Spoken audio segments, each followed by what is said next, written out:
long as country music has existed in its many forms, including bluegrass and folk tunes, women have played a variety of important roles. Most of us are familiar with the big-name performers, but women have been influential throughout the country music industry, including areas that receive less attention, from supporting roles to songwriting, from management to producing. This exhibit honors and shines a light on women's various contributions to the genre. Men have undeniably played major roles in the industry and make up the majority of some fields, such as music production. You don't have to look far to learn about male success in country music. However, the achievements of their female peers often go overlooked. This is not exclusive to country music alone, but the culture, traditional values, and idea of gender roles associated with the genre does lead to a unique set of challenges for women. Earl Scruggs would be the first to attribute a measure of his success to his wife and manager, Louise Scruggs, one of the first professional music managers, let alone the first female manager, after she took on a business role for Flatt & Scruggs in 1955. Louise blazed a trail for women in the industry and inspired many men and women who came after her. It is the Earl Scruggs Center's privilege to honor her and all the women who have impacted the country music industry.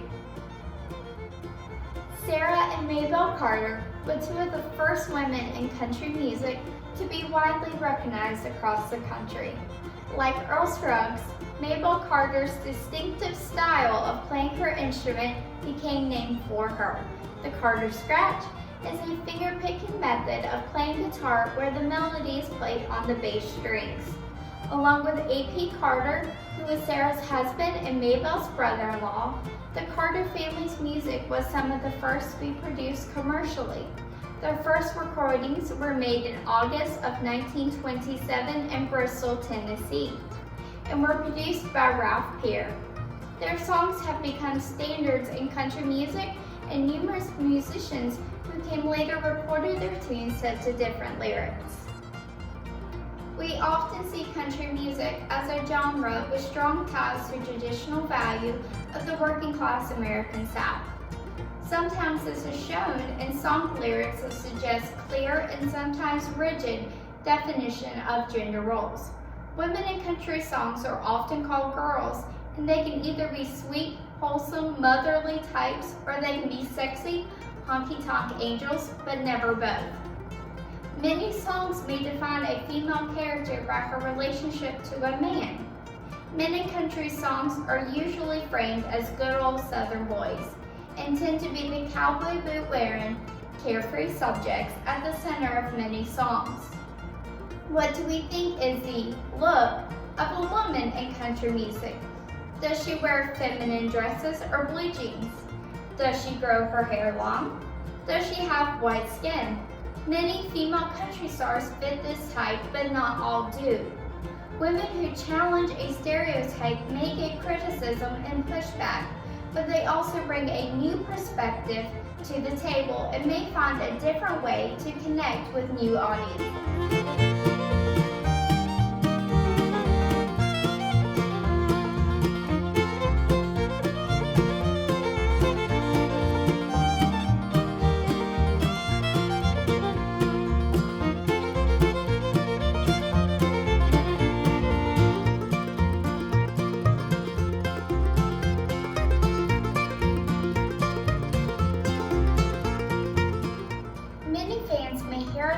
And assume the words came directly from the singer performing it, but in most cases the song was written by a professional songwriter. While Nashville's music publishing world is dominated by men, women have found success here as well. For instance, when a male songwriter makes a demo, a male performer is just as likely as a female performer to record it. But as a general rule, male performers do not often record a song demoed by a female songwriter because some say it is difficult for them to hear past the female voice. This means when a female songwriter completes a song, it has less of a chance at being recorded than songs by her male colleagues. The common idea that women tend to be more sensitive leads to assumption that female songwriters will create more emotional, softer songs, while their male counterparts are more likely to write traditional, hardcore honky-tonk country songs. We may not realize these disparities even exist, but when added together, they can make up a system of small, constant obstacles that women in the field routinely navigate.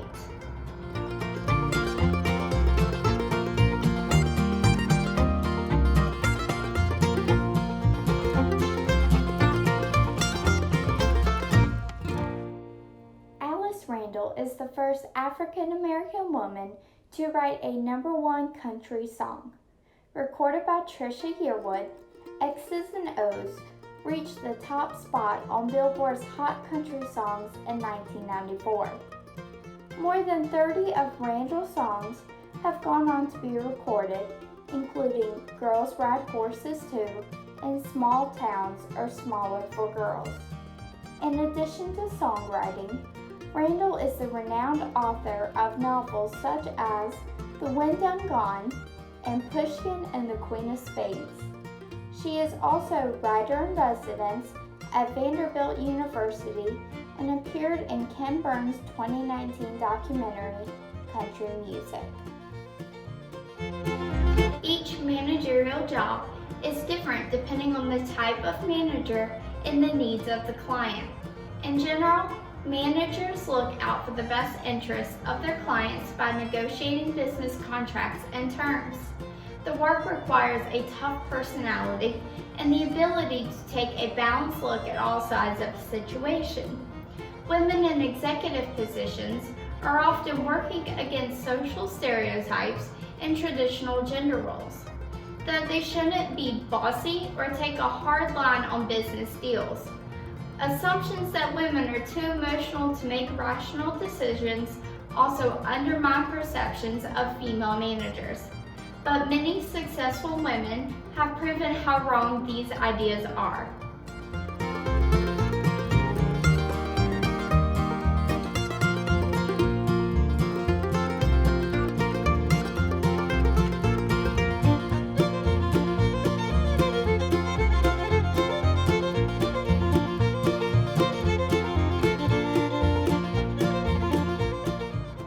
Music production and audio engineering takes a blend of creative thought and technical skill. Producers help artists decide which kinds of sounds should go into a track. Engineers collect those sounds, mix them together, and fine-tune each part to create the perfect balance. A single song once written and played in the studio can take hours and hours of production work before its final version is ready. Out of all the fields in the music industry, production and engineering may be the most male-dominated. Like most STEM fields, it is not a career path that has traditionally been encouraged for girls. The lack of female figures in the music production industry is especially glaring when it comes to the Grammy Awards, since the Producer of the Year non-classical category was created, not a single woman has won. This inequality persists largely because artists, both male and female, tend to choose men as their producers.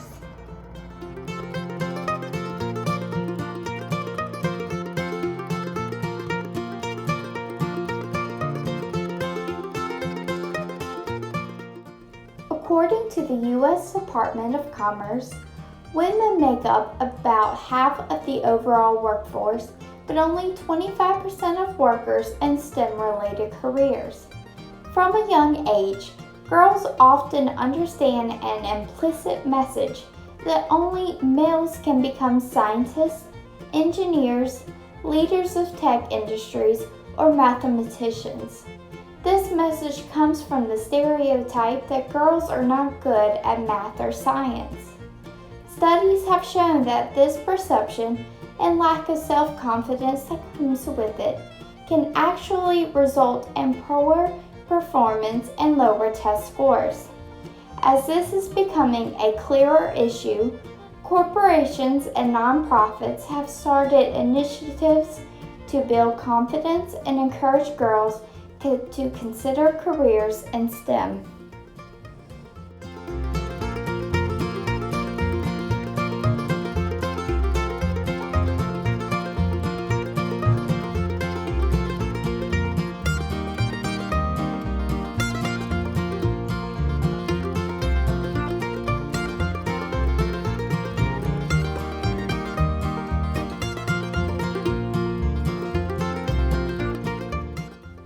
Loretta Lynn signed her first recording contract in 1960 and quickly became an icon.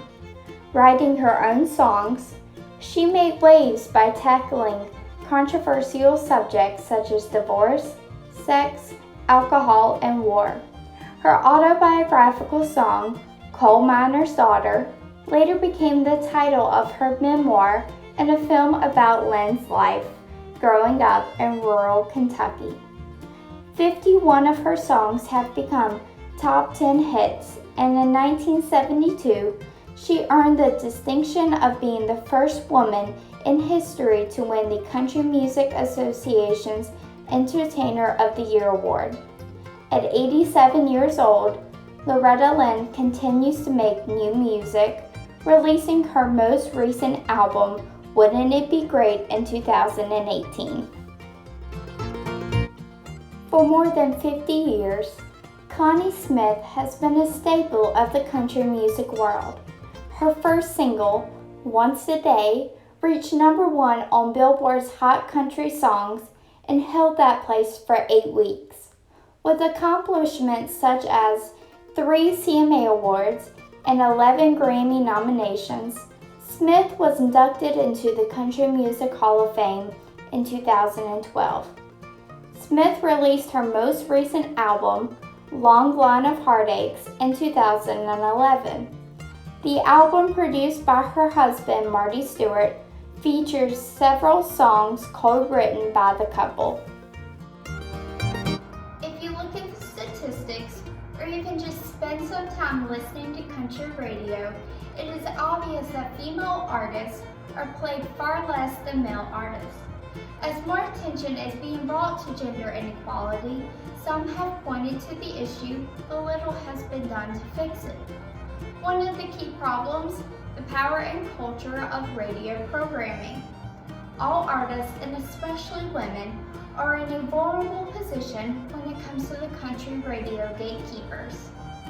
Radio continues to be the #1 format for country music, even as other genres shift to digital music and online streaming. For an artist to be heard, it is extremely important that they get airplay.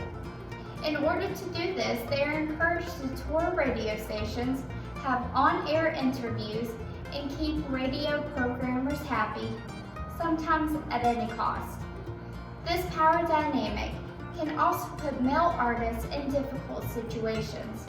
They are encouraged to engage in lewd conversations with radio programmers, and if they see a female colleague being mistreated, they may be more hesitant to speak up, at the risk of damaging their own careers and chances for radio play.